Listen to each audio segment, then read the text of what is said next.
የአሜሪካው ፕሬዚደንት ዶናልድ ትራምፕ ከኤንቢሲ ጋር በነበራቸው ቃለ ምልልስ አሜሪካ ለኢራን የ2 ሳምንት ጊዜ ሰጥታታለችም በኒውክሌር ፕሮግራሟ ትተባበር ዘንድ ነው ያሉት። ትራምፕ አሉ ቃል በቃል if they don't make a deal there will be a bombing ነው ያሉት። በቦምብ ማደባየት ሲባል ደግሞ አሉ ትራምፕ ኢራን ከዚህ በፊት አይታውም ይሁን ሰምታው የማታውቀው አይነት ነው የሚወርድባት ማዕትና መቅሰፍት ሲሉ አስጠንቅቀዋል።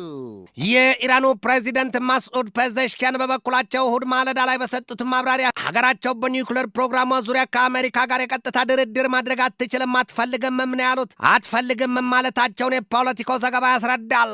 ትራምፕ ዳግም ወደ ስልጣን ከተመለሱ ወዲህ በአሜሪካና በኢራን መካከል ውጥረቱ መካረሩ ይነገራል። የትራምፕ አስተዳደር ኢራን በፍጹም የኒውክሌር ጦር መሳሪያ መታጠቅ የለባትም የሚል አቋም አለው። ኢራን በበኩሏ ያንን አጥፊ የኒውክሌር ጦር መሳሪያ እንዳልሰራች ደጋግማ ትገልጣለች። ይሁንና ግን መለስ አድርጋም እስራኤልንም ይሁን አሜሪካን ለመምታት ስትዝትና ስታስጠነቀቅ ትሰማለች። ትራምፕ ኢራንንም ቢሆን አንድ የ2 ወር አንድ ጊዜ ደግሞ 2 ሳምንት ሲሉ ቢያስፈራሩም ቢያስጠነቅቁም ኢራን የደነገጠች ቀርቶ የሰማቻቸው አልመሰላቸም። አረ እንዲያውም ኢራን ትራምፕ ኢራንን በቦምብ እናደባያታለን ሲሉ ከዛቱ በኋላ ባወጣቸው መግለጫዋ የሚሳይሎቿን ላንቃዎች በሙሉ ለመክፈት ቆርጣ መቆሟን ያስታወቀችው ኢራን ከምድር ጥልቅ ስፍራ አሱባ በገነባቻቸው የሚሳይል ከተሞቿ ሁሉ ጣቶቿ በሙሉ በመሳሪያዎቿ ምላጮች ላይ ማረፋቸውን የተሰማው። ይሄ ደግሞ እገድላለሁ ሲሉ መሞታለን። የኢራን ሚሳይሎች ሙሉ በሙሉ በማስወንጨፊያዎቹ ላውንቸሮች ከርስ መግባታቸውና የእሳት አሲድ አረራቸውን ለመጥፋት መዘጋጀታቸውን የቴህራን ታይምስ ዘገባ ያስረዳል። ኢራን ምናልባትም እጅግ ግዙፍ ነው የሚባልለትን የሚሳይል ከተማዋን ታሳያለች ተብሎም ይጠበቃል።